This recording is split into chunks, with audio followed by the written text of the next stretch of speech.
नमस्कार दोस्तों, स्वागत है फिर से एक नई वीडियो में। दोस्तों आज का क्वेश्चन जो है वैदिक सभ्यता का है, जिसमें one liner question plus objective है और यह यूपी ट्रिपल एस सी पेट के लिए दोस्तों है।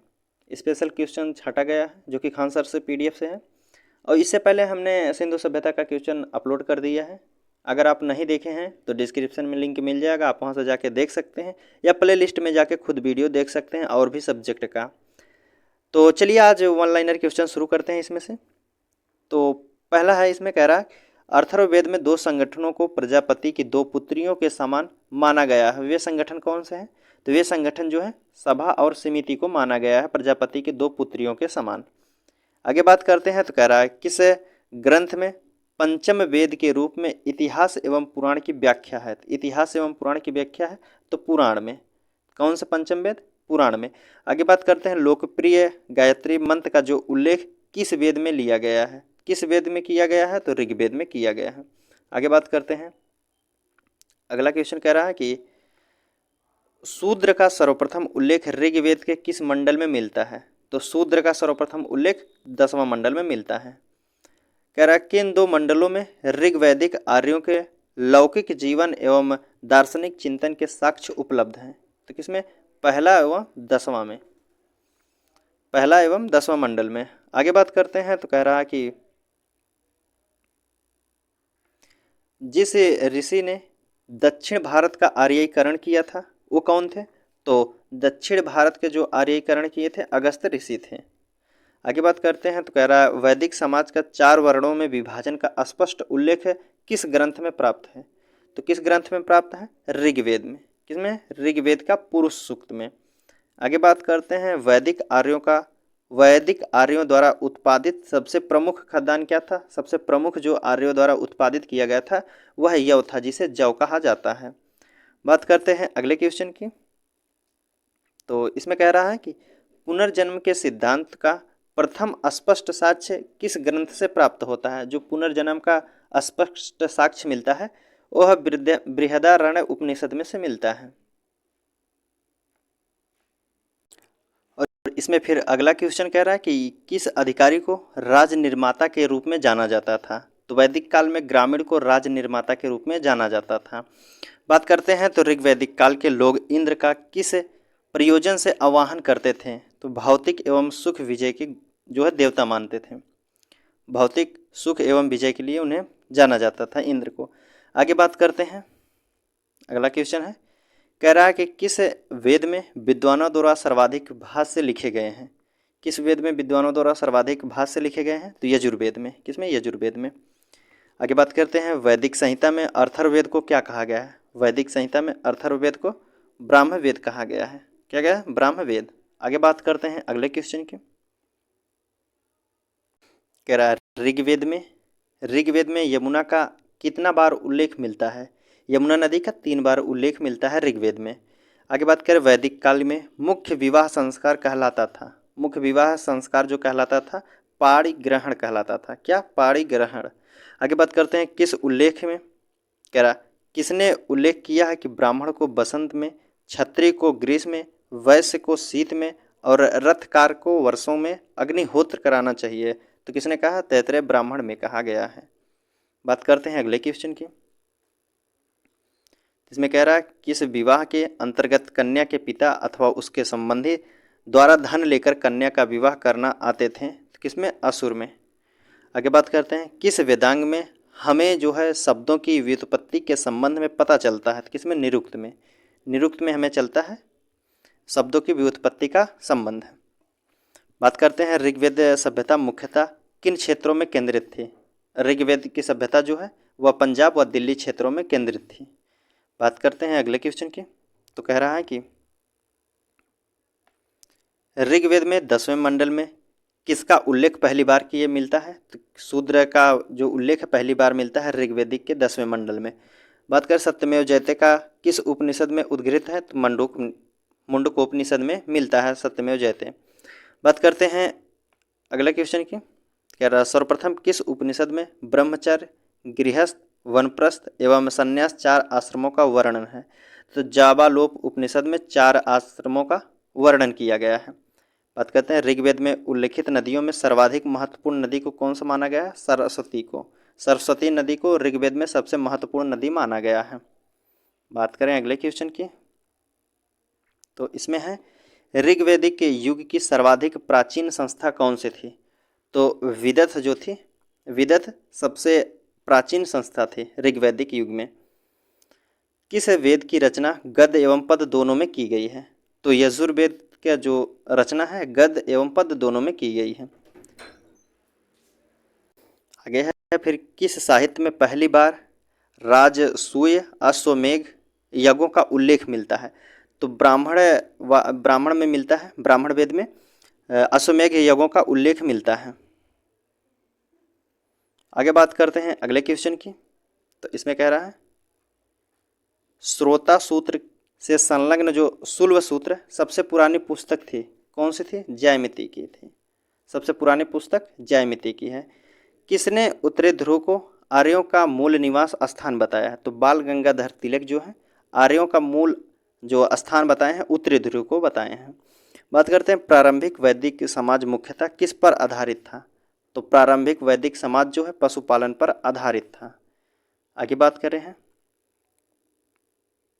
कह रहा ऋग्वेद में एक स्थान पर 10 राजाओं के युद्ध का उल्लेख हुआ है जिसे दशराज युद्ध कहा गया है। इस युद्ध के किस नदी के तट पर लड़ा गया था? जो दशराज युद्ध होता है किस नदी पर लड़ा गया था? तो रावी नदी पर। बात करें तो मानसेहरा, शाहबाजगढ़ी, बोगजकोई तथा जूनागढ़ अभिलेखों में से वह जो ईरान से भारत आए आर्यों के आने की सूचना देता है। तो इन चारों में से कौन सा अभिलेख है जो आर्यों का आने की सूचना देता है? बोगजगोई है। जो बोगजगोई अभिलेख है इसमें लिखा गया है कि आर्य जो है ईरान से भारत आए थे। आगे बात करते हैं अगले क्वेश्चन की, इसमें कह रहा शंकराचार्य, एनी बेसेंट, विवेकानंद तथा बाल गंगाधर तिलक में से वह जिसने आर्यों के आदि देश के बारे में लिखा है। तो बाल गंगाधर तिलक जो है आर्यों के बारे में लिखे हैं आदि देश के। बात करते हैं अगला क्वेश्चन, कह रहा पुरुष मेघ का उल्लेख हुआ है। पुरुष मेघ का उल्लेख जो हुआ है शतपथ ब्राह्मण में हुआ है।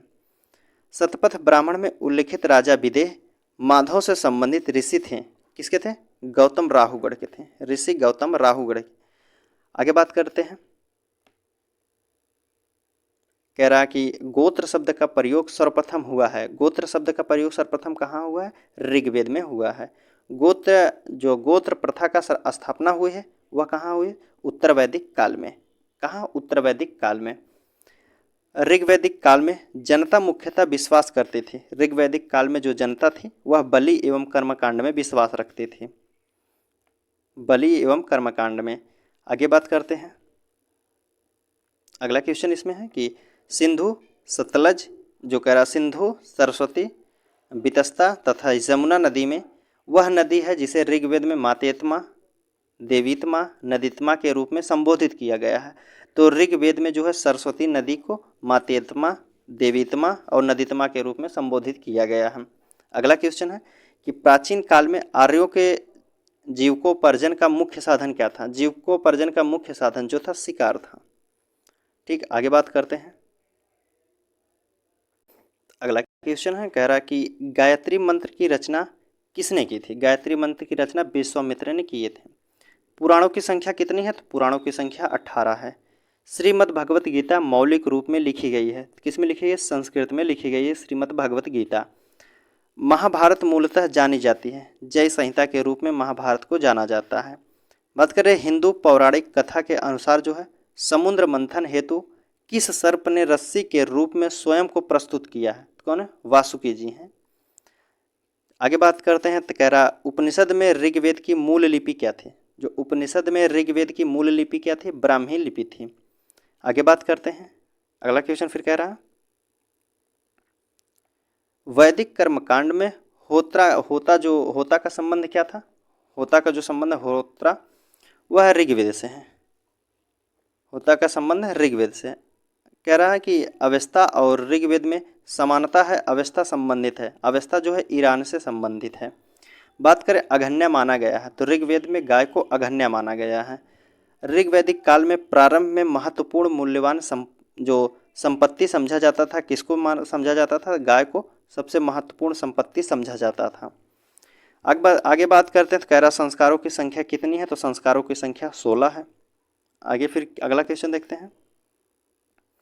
इसमें है कि जीविकोपार्जन हेतु वेद वेदांग जो पढ़ाने वाला अध्यापक है वह क्या कहलाता था, वह उपाध्याय कहलाता है। जो वेद वेदांग को पढ़ाता है उसे उपाध्याय कहते हैं। वेद जो वैदिक युग में प्रचलित लोकप्रिय शासन प्रणाली थी, तो वैदिक के युग में जो प्रचलित केंद्रीय शासन प्रणाली थी वंश परंपरागत जो है राजतंत्र होता था, वंश परंपरागत। आगे बात करते हैं अगले क्वेश्चन की। फिर कह रहा है सभा और समिति को प्रजापति के 2 पुत्रियां कहा गया है। किस में कहा गया है, तो अथर्ववेद में कहा गया है। सभा और समिति को प्रजापति के 2 पुत्रियां कहा गया है अथर्ववेद में। बात करें अगले क्वेश्चन की, तो इसमें कह रहा है अथर्ववेद अर्थात जीवन का विज्ञान का उल्लेख सर्वप्रथम मिलता है। जीवन का विज्ञान का जो उल्लेख है कहाँ मिलता है, अथर्ववेद में मिलता है। आगे बात करते हैं, कह रहा है सर्वाधिक ऋग्वेद का सूक्त समर्पित है। जो सर्वाधिक ऋग्वेद का सूक्त समर्पित है किसको है, इंद्रदेव को। कितनी बार है, 250 बार। कितना, 250 बार। आगे बात करते हैं तो कह रहा है ऋग्वेद में इंद्र के बाद सर्वाधिक संख्या में मंत्र संबंधित है किसे, अग्नि से हैं। इनके कितने संबंधित मंत्र है, 212 उल्लेख किया गया है। बात करें तो किस ऋग्वेद में युद्ध देवता समझा जाता था, युद्ध देवता इंद्र को कहा जाता है।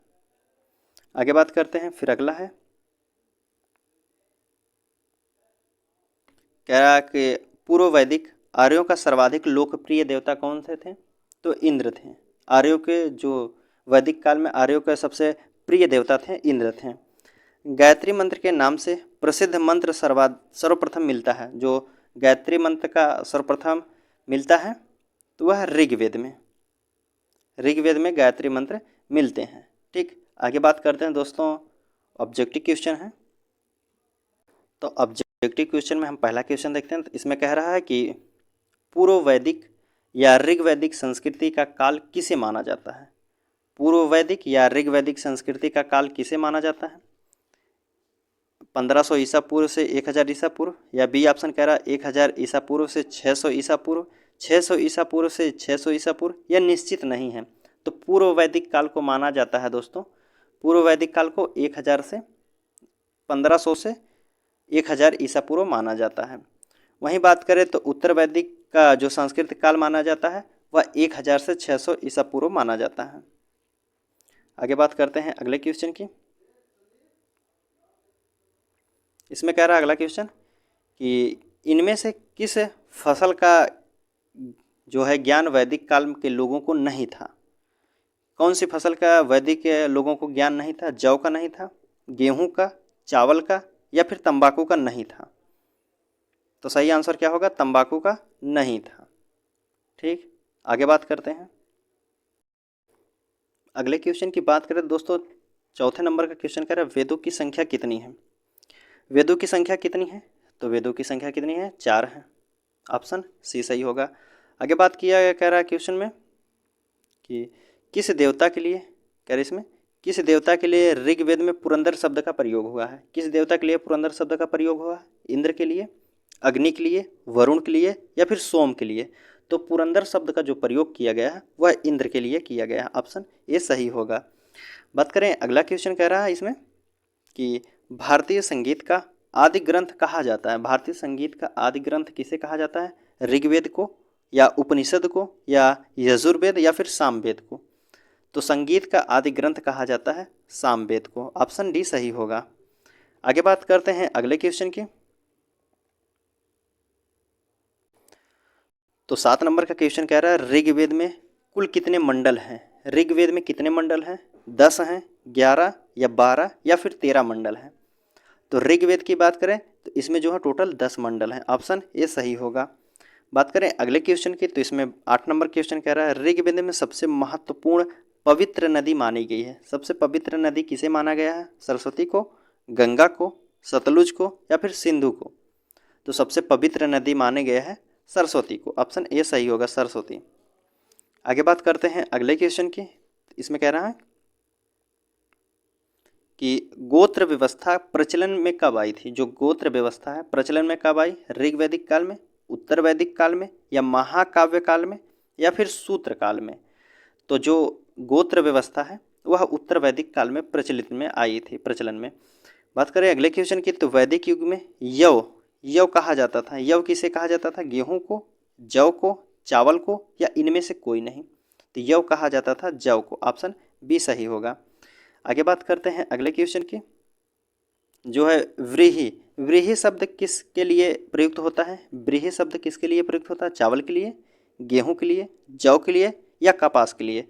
तो व्रीहि जो शब्द है वह चावल के लिए प्रयुक्त होता था। प्राचीनतम पुराण की बात करें तो सबसे प्राचीनतम पुराण कौन सा? मत्स्य पुराण है, भागवत पुराण, विष्णु पुराण, या फिर वायु पुराण? तो सबसे पुराना पुराण है वह मत्स्य पुराण है। क्या होगा? मत्स्य पुराण। आगे बात करते हैं अगला क्वेश्चन कह रहा है इसमें कि ऋग वैदिक काल में सबसे प्रधान देवता कौन थे? सबसे प्रिय और सबसे प्रधान देवता कौन थे? अग्नि थे, इंद्र थे, वरुण, या फिर सूर्य? तो सबसे प्रधान देवता माना जाता था इंद्र को। इनकी चर्चा कितनी बार की गई? तो 250 बार। आगे बात करते हैं तो 14 नंबर क्वेश्चन कह रहा है उत्तर वैदिक काल में किस देवता को सर्वोच्च स्थान प्राप्त था? किस देवता को सर्वोच्च स्थान प्राप्त था उत्तर वैदिक काल में पूछा गया। तो इंद्र, विष्णु, प्रजापति, या फिर रुद्र को? तो उत्तर वैदिक काल में जो है प्रजापति को सर्वोच्च स्थान प्राप्त था। आगे बात करते हैं अगला क्वेश्चन कह रहा है 15 नंबर, निम्न में से किसे भारतीय परमाणुवाद का जनक माना जाता है?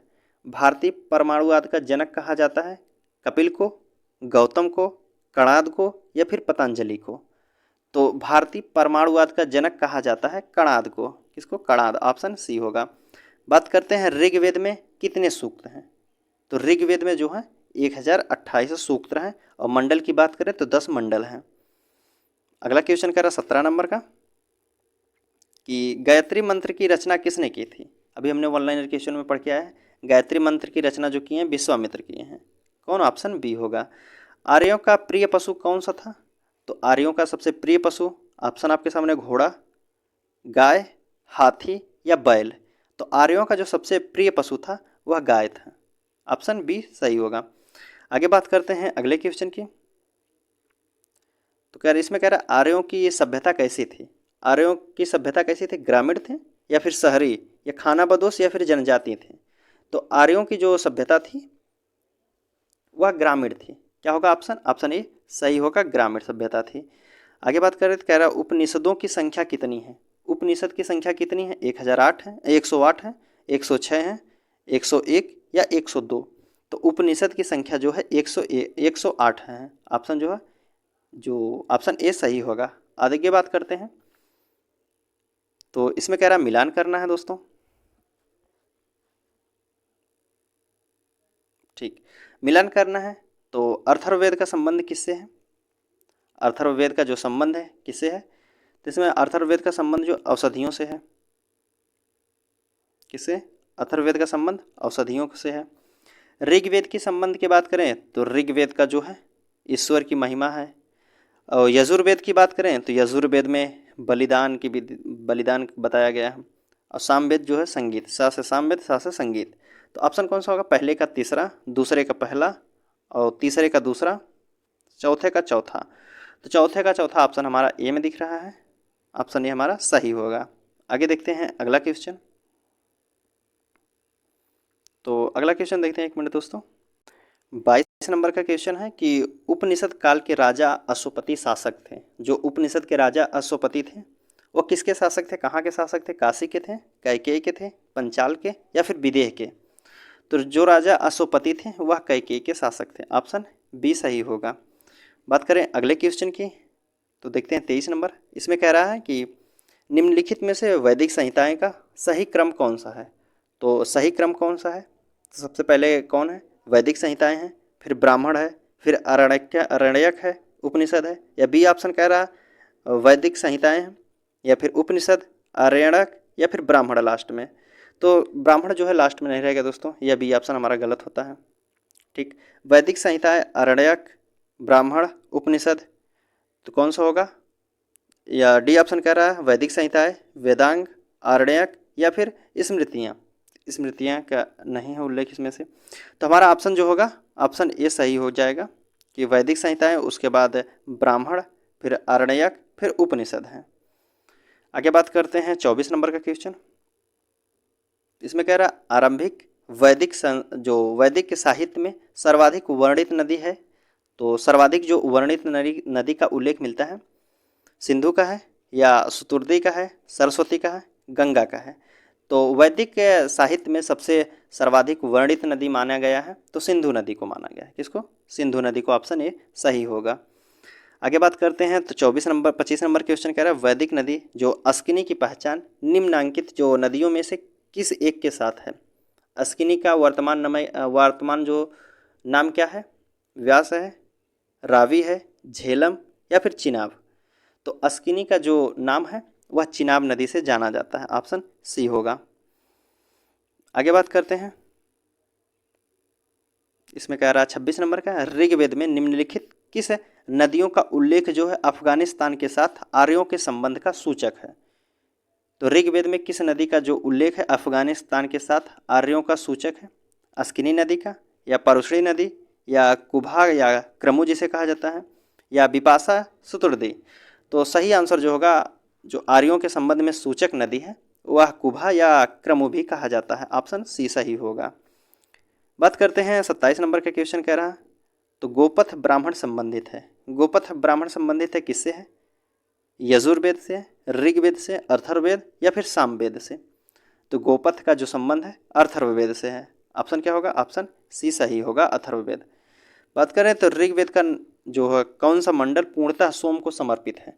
सोम के लिए कौन सा मंडल समर्पित है? 7वां मंडल, 8वां मंडल, 9वां मंडल या फिर 10वां मंडल? तो सोम को जो समर्पित मंडल है ऋग्वेद का यह 9वां मंडल है, ऑप्शन सी सही होगा, 9वां मंडल। बात करते हैं अगले क्वेश्चन की। 29 नंबर का क्वेश्चन कह रहा सबसे पुराना वेद कौन सा है? सबसे पुराना वेद कौन सा है? यजुर्वेद है, ऋग्वेद, सामवेद या फिर अथर्ववेद? तो सबसे पुराना वेद जो है ऋग्वेद है, ऑप्शन बी सही है। बात करते हैं अगला क्वेश्चन, तो कह रहा है कि त्रयी नाम से किसे जाना जाता है? 3 वेदों को, या धर्म, संघ व युद्ध का, या हिंदू धर्म के 3 देवताओं को, या फिर 3 मौसमों का? तो त्रयी नाम से जाना जाता है 3 वेदों को, ऑप्शन क्या होगा? 3 वेदों को, ये सही है। आगे बात करते हैं अगले क्वेश्चन की। तो अगला क्वेश्चन 31 नंबर का कह रहा है इसमें कि किस वैदिक ग्रंथ में वर्ण शब्द का सर्वप्रथम नामोल्लेख मिलता है? वर्ण शब्द का सर्वप्रथम जो उल्लेख मिला है किस वेद से मिलता है? ऋग्वेद से, अथर्ववेद से, सामवेद या यजुर्वेद से? तो सही आंसर जो होगा, वर्ण शब्द का जो मिलता है सबसे पहले उल्लेख वह ऋग्वेद में मिलता है, ऑप्शन क्या होगा? ऑप्शन ए सही होगा, ऋग्वेद में। आगे बात करते हैं अगला क्वेश्चन। तो 33 नंबर का क्वेश्चन कह रहा दोस्तों कि इसमें मिलान करना, सूची 1 को सूची 2 से मिलाना है। तो ऋग्वेद का संबंध किससे है? तो ऋग्वेद का जो संबंध है वह तैत्रेय से है। सामवेद की बात करें तो सामवेद का पंचवीस से है, पंचवीस से। अथर्ववेद की बात करें तो अथर्ववेद का जो संबंध है इसमें गोपथ से है। यजुर्वेद का तो शतपथ से है। ठीक, तो कौन सा हमारा ऋग्वेद का जो है तैत्रेय से है, और सामवेद का पंचवीस से है, अथर्ववेद का गोपथ से, यजुर्वेद का शतपथ से। आगे बात करते हैं अगले क्वेश्चन की। तो 33 नंबर का क्वेश्चन कह रहा है कि आर्य शब्द इंगित करता है। आर्य शब्द किसको इंगित करता है? निर्जाति समूह को, या फिर यायावरी जन को, या फिर भाषा समूह को, या श्रेष्ठ वंश को? जो आर्य शब्द है यह श्रेष्ठ वंश को इंगित करता है, ऑप्शन डी सही होगा। बात कर रहे हैं अगले क्वेश्चन की, तो इसमें कह रहा है कि वर्ण व्यवस्था से संबंधित जो पुरुष सूक्त मूलतः पाया जाता है। पुरुष सूक्त किस में पाया जाता है? ऋग्वेद में, सामवेद में, अथर्ववेद या मनुस्मृति में, या इनमें से कोई नहीं? तो जो पुरुष सूक्त का पाया जाता है वह ऋग्वेद में पाया जाता है। ठीक, आगे बात करते हैं अगले क्वेश्चन की। यज्ञ संबंधित है, यज्ञ संबंधी विधि विधानों का पता चलता है। यज्ञ से संबंधित जो किस में है? ऑप्शन आपके सामने, ऋग्वेद से है, सामवेद से, ब्राह्मण ग्रंथों से है, या फिर यजुर्वेद से? यज्ञ का जो संबंधित जो विधि विधानों का पता चलता है किस में चलता है? तो यजुर्वेद में है, यज्ञ से यजुर्वेद। आगे बात करते हैं 36 नंबर का क्वेश्चन। तो इसमें कह रहा है वैदिक जो देव मंडलम में निम्न में से कौन देवता युद्ध का देवता माना जाता है? कौन देवता को युद्ध का देवता मानते हैं? वरुण को, इंद्र को, मित्र को या फिर अग्नि को? तो सही आंसर जो होगा इंद्र को देवता माना जाता है युद्ध का। बात करें अगले क्वेश्चन की, तो कह रहा है निम्नलिखित में से किसका संकलन जो है ऋग्वेद पर आधारित है? इनमें से किसका संकलन ऋग्वेद पर आधारित है? यजुर्वेद का, सामवेद का या फिर अथर्ववेद का या फिर उपयुक्त में से कोई नहीं?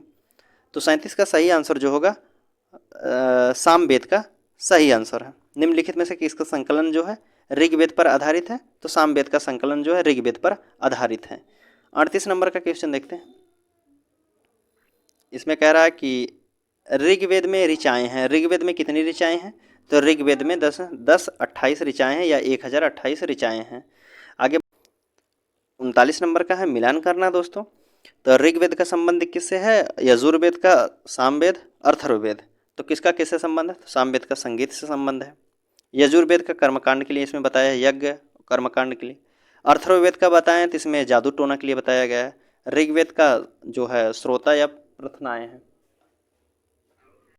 तो ऑप्शन इसमें कौन सा होगा? पहले का चौथा, दूसरे का दूसरा। ऑप्शन ए ही में दिख रहा है दोस्तों, ऑप्शन ए सही होगा। आगे बात करते हैं अगले क्वेश्चन की। तो 40 नंबर का क्वेश्चन है, निम्नलिखित में से 4 वेदों में से किस एक में जो है जादुई माया और वशीकरण का वर्णन मिलता है? तो जादू टोना का जो वर्णन मिलता है किस वेद में?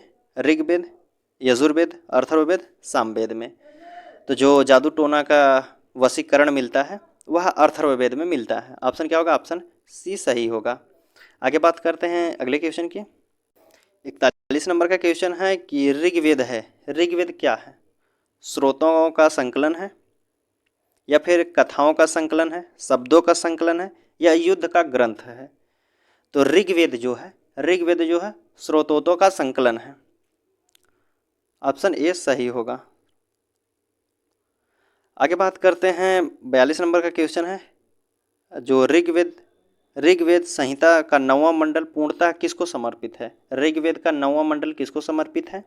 इंद्र और उनका हाथी, या उर्वशी एवं स्वर्ग का, या पौधों और जड़ी बूटियों से है, या सोम और इस पेय का नामकृत देवता से है? तो जो 9वां मंडल है ऋग्वेद का वह सोम देवता के लिए समर्पित है। ऑप्शन डी सही होगा। बात करते हैं 43 नंबर क्वेश्चन की। भारत के किस स्थल की खुदाई से लौह धातु का प्रचलन के प्राचीनतम प्रमाण मिले हैं? तो लौह धातु के प्राचीनतम प्रमाण कहाँ से मिले हैं? तक्षशिला से, या अतरंजी खेड़ा से, कौशाम्बी से, या हस्तिनापुर से? तो सही आंसर जो होगा अतरंजी खेड़ा, ऑप्शन बी। आगे बात करते हैं। तो 44 नंबर की क्वेश्चन कह रहा है कि उपनिषद जो है पुस्तकें हैं, उपनिषद पुस्तकें किसकी हैं? धर्म पर हैं, योग पर हैं, विधि पर हैं या फिर दर्शन पर हैं? तो उपनिषद जो है दर्शन पर आधारित। आगे बात करते हैं 45 नंबर क्वेश्चन। इसमें कह रहा है उपनिषदों का मुख्य विषय क्या है? उपनिषदों का जो मुख्य विषय है क्या है? सामाजिक व्यवस्था, दर्शन, विधि या फिर राज्य? तो उपनिषदों का जो मुख्य विषय है वह दर्शन है। ऑप्शन बी सही होगा। बात करते हैं अगले क्वेश्चन की। तो निम्नलिखित में से किस एक वैदिक साहित्य में मोक्ष की चर्चा की गई है? किस में मोक्ष की चर्चा मिलती है? ऋग्वेद में, या फिर परवर्ती संहिताएं में, या ब्राह्मण में, या उपनिषद में? तो जो मोक्ष की चर्चा मिलती है वह उपनिषद में मिलती है। ऑप्शन डी सही होगा। बात करते हैं 47 नंबर क्वेश्चन की। तो इसमें कह रहा अध्यात्म ज्ञान के विषय में नचिकेता और यम का संवाद किस उपनिषद से प्राप्त होता है? नचिकेता और यम का संवाद जो है किस उपनिषद से मिलता है? या बृहदारण्यक उपनिषद, या छांदोग्य उपनिषद, कठोपनिषद या फिर केन उपनिषद से? तो जो यम और नचिकेता का संवाद मिलता है यह केन उपनिषद से मिलता है। ऑप्शन डी सही होगा। बात करते हैं अगले क्वेश्चन की। इसमें कह रहा है वैदिक नदी जो कुंभा का स्थान कहाँ निर्धारित होता है? जो कुंभा नदी है वह कहाँ निर्धारित है उसका स्थान? अफगानिस्तान में है, या चीनी तुर्किस्तान में, कश्मीर में, या पंजाब में? तो जो कुंभा नदी या कुभा नदी है वह अफगानिस्तान में प्रवाहित होती है। आगे बात करते हैं 49 नंबर का क्वेश्चन है।